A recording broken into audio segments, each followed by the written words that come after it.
Saya sering sekali menemukan teman-teman, jadi orang-orang yang sudah terlanjur menikah, tetapi ternyata pasangannya tidak tepat, teman-teman. Pasangannya menyebalkan, atau pasangannya suka selingkuh, atau pasangannya suka KDRT, suka mukul, suka main tangan, suka nendang, dan segala macam. Bagaimana sih cara menghadapi pasangan-pasangan yang seperti itu kalau sudah terlanjur nikah?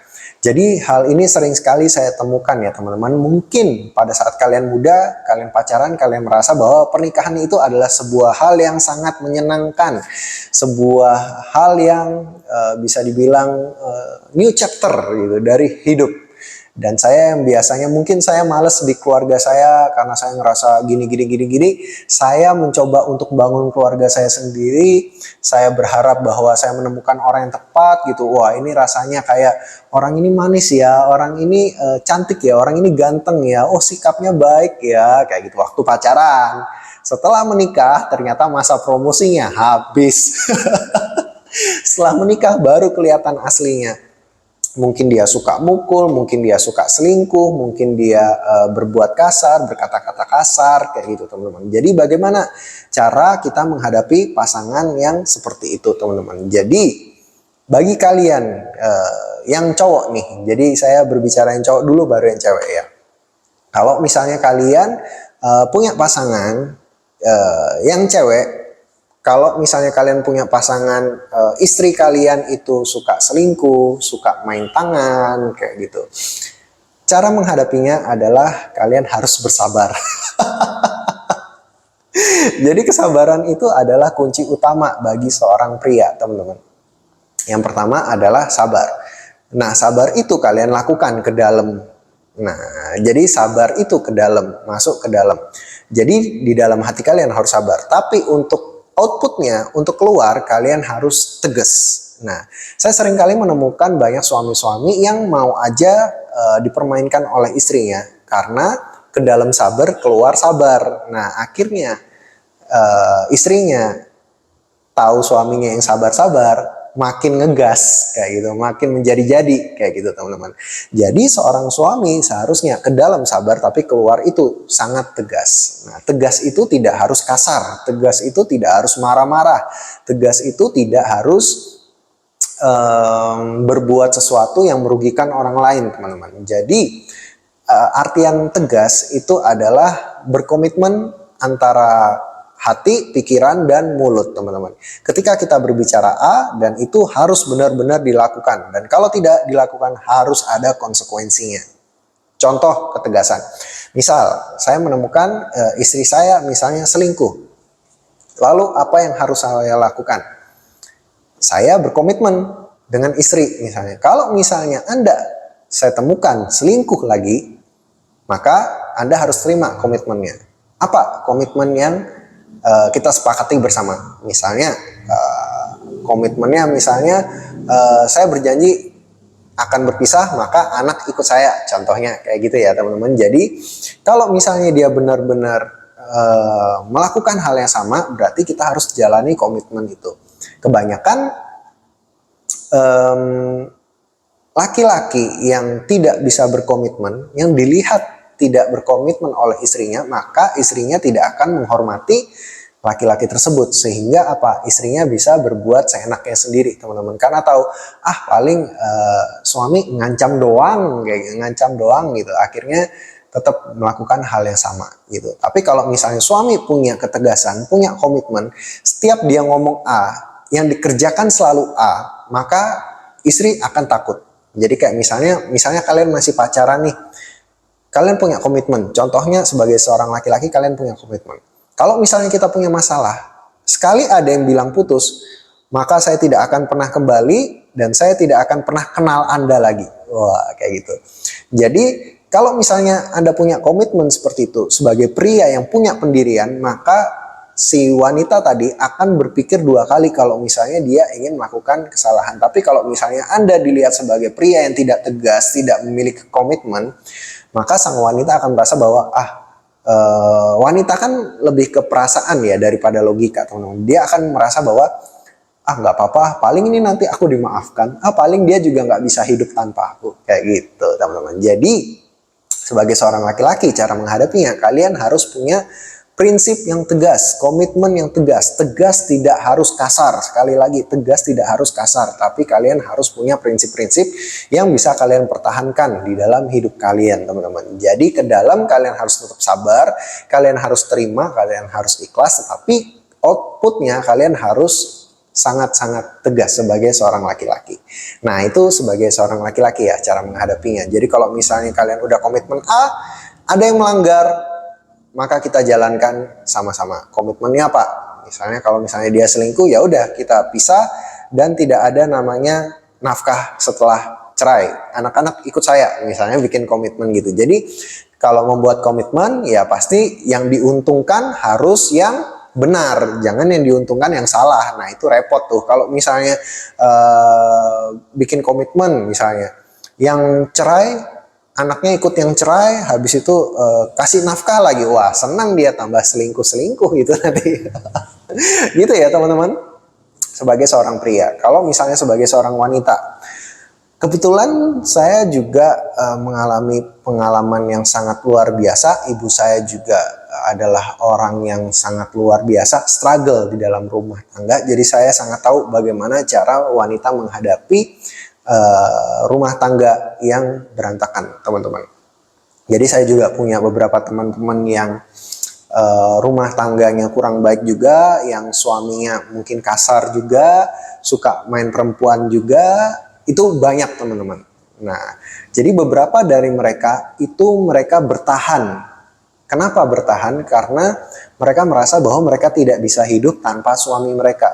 Karena suami mereka adalah sang pencari nafkah. Sedangkan apalagi kalau misalnya mereka punya anak kecil, teman-teman. Biasanya mereka akan sangat berberat hati untuk meninggalkan pasangan mereka. Karena mereka merasa bahwa kalau misalnya aku cerai mau gimana, aku udah punya anak, nanti aku nggak bisa hidup, anakku nggak bisa hidup, bagaimana? Akhirnya mereka akhirnya pasrah, teman-teman. Mereka akhirnya ikhlas, mau diapain aja sama suami mereka, mereka ikhlas. Saya terkadang kasihan sekali, saya terkadang sangat iba sekali dengan kasus-kasus seperti ini, teman-teman. Dan kalau misalnya kalian sebagai seorang wanita, kalian mengalami kasus yang sama seperti yang saya sampaikan saat ini, saya mau sampaikan kepada kalian bahwa Tuhan sangat menyayangi kalian. Tuhan punya rencana yang baik buat kalian, teman-teman. Jadi kalian nggak perlu khawatir dengan hidup kalian. Saya sangat yakin 100%. Saya juga melihat dengan mata kepala saya sendiri banyak ibu-ibu, wanita-wanita yang akhirnya memutuskan pisah dari keluarga yang toksik, lingkungan yang toksik, suami yang toksik, teman-teman. Dan dia struggle, walaupun awalnya dia struggle, teman-teman, tetapi akhirnya dia berhasil. Anaknya jadi, teman-teman, anaknya jadi orang hebat. Walaupun memang ada beberapa dari kita ya terhalang juga karena faktor agama juga. Agama tidak memperbolehkan kita untuk cerai. Ya memang betul, saya sangat tidak menyarankan kalian untuk cerai. Karena memang secara agama, kalau bisa nikah itu sekali seumur hidup, kayak gitu kan, teman-teman. Tapi kalau misalnya kalian hidup di dalam sebuah lingkaran setan, mau sampai kapan? Kayak gitu, mau sampai kapan? Anda hidup hanya sekali juga. Anda berhak bahagia. Anda adalah pribadi yang berharga di mata siapapun juga. Jangan sampai Anda menurunkan hidup Anda, mengorbankan hidup Anda, dan Anda tidak happy, teman-teman. Karena kita hidup hanya sekali, kayak gitu. Jadi kalau misalnya dia hanya selingkuh sekali atau melakukan kesalahan sesekali, kayak itu, it's okay lah. Tapi kalau misalnya dia udah bertahun-tahun selingkuh, bertahun-tahun kasar, bertahun-tahun selalu main tangan, hampir setiap waktu, kayak gitu, itu kalian tunggu dia bertobat sampai dengan kiamat pun belum tentu pasangan kalian bertobat, teman-teman. Karena apa? Itu udah karakter tuh sangat melekat dengan orang, sulit untuk berubahnya, teman-teman. Tapi dia dulu waktu pacaran gak gitu kok. Iya memang, karena pacaran itu dulu masih masa promosi. Ketika kita sudah nikah, sudah satu rumah, di situ baru kelihatan karakter orang yang sebenarnya, teman-teman. Walaupun gak sedikit juga ada kasus-kasus tertentu yang akhirnya Seorang suami itu bisa berubah, tapi biasanya rata-rata seorang suami yang jahat itu berubahnya karena dua hal. Karena memang dia kebuka matanya bahwa ternyata keluarganya sayang sama dia, atau yang kedua karena dia sakit, teman-teman. Jadi sudah sakit di ujung hayat baru dia bertobat, kayak gitu teman-teman. Jadi kompleks ya, kompleks banget. Jadi saya mau sampaikan nih kepada kalian istri-istri yang mengalami hal yang seperti ini. Kalian harus kuatkan hati kalian, kalian harus yakin dengan pilihan kalian. Kalau misalnya kalian tidak kuat dengan hidup kalian saat ini, jangan dipaksa untuk meneruskan, teman-teman. Kalian harus punya mindset yang kuat bahwa kalian tidak hanya takut tidak hidup kalau misalnya tidak ada pasangan kalian, teman-teman. Karena pada umumnya nih, suami-suami yang berani main tangan itu biasanya cemen, teman-teman. Itu biasanya bukan laki lah biasanya kalau cuma main tangan, apalagi main tangan sama istrinya, teman-teman. Biasanya bukan laki. Kalau misalnya kalian sebagai istri-istri punya mental yang kuat, sekali-kali kalian balas mereka, saya yakin pasti juga kalian gertak, ciut tuh suami kalian. Contohnya gimana cara gertaknya? Misalnya suami kalian main pukul, kayak gitu ya, main pukul tangan. Mungkin kalian selama ini nerima aja, karena kalian ngerasa, oh iya karena ini saya harus nurut suami saya. Tapi sesekali kalian harus gertak, teman-teman. Kalian laporkan ke polisi. Coba laporkan aja suami kalian ke polisi. Ciut nggak? Ciut pasti, saya yakin 100%. Kenapa? Karena cowok-cowok yang berani mukul cewek itu biasanya sangat tidak gentleman, teman-teman. Biasanya hanya berani sama cewek doang. Tapi kalau misalnya udah dipanggil polisi, kayak gitu, pasti ciut banget mentalnya, teman-teman. Jadi bagi kalian yang istri-istri, coba sekali-sekali kalian gertak balik tuh suami kalian tuh. Harusnya dia bertobat gitu. Sekali-sekali kalian gertak balik lah, kayak gitu. Jangan mau ditindas terus. Jadi kalian harus buktikan bahwa kamu tuh jangan mentang-mentang ya, mentang-mentang kamu suami, mentang-mentang cari nafkah, terus kamu bertindak seenaknya. Sesekali kamu harus gertak mereka juga. Ketika kamu menggertak mereka, jadi cara melawan orang yang dominan adalah kita harus bisa menjadi lebih dominan lagi. Nah, itu adalah salah satu tipsnya. Jadi bagi istri-istri, kalian harus menunjukkan bahwa kalian juga bisa hidup loh tanpa mereka, kayak gitu. Jadi jangan hanya mengandalkan mereka, jangan hanya mengandalkan suami kalian aja. Kalau misalnya kalian udah tahu bahwa suami kalian itu brengsek, kalian harus prepare, kalian harus siap-siap, kalian harus bekerja lebih keras, kalian harus cari pekerjaan. Gimana caranya saya bisa bekerja mendapatkan uang yang lebih, dan saya harus siap-siap kalau seandainya saya tidak ada suami saya, anak saya harus dikasih makan apa, anak saya harus sekolah, saya harus punya simpanan uang. Pekerjaan saya harus nutupin saya dan anak-anak saya. Kayak gitu. Jadi mindsetnya seperti itu ya. Jadi jangan sampai kalian udah tahu suaminya brengsek, terus kalian nggak ngapa-ngapain, kalian terima aja, kalian hanya sebagai ibu rumah tangga. Jangan, teman-teman. Kasihan hidup kalian. Kalian harus juga berjuang untuk mempertahankan hidup kalian, teman-teman. Kalau misalnya kalian posisinya kalian tidak berjuang, kalian tuh posisinya di bawah. Tapi kalau misalnya kalian berusaha untuk mengupayakan hidup kalian, kalian berusaha untuk memperlihatkan bahwa saya ini bisa loh tanpa kamu, itu posisi kalian akan sama kuat nih. Ketika orang posisi sama kuat, si laki-laki saya yakin akan lebih respect dengan Anda, teman-teman. Kayak gitu. Jadi jangan sampai kalian biarkan suami-suami kalian terus menindas kalian, teman-teman. Dan saya berharap, saya dari sini berdoa untuk kalian para istri-istri, para suami-suami yang saat ini mengalami rumah tangga yang hancur.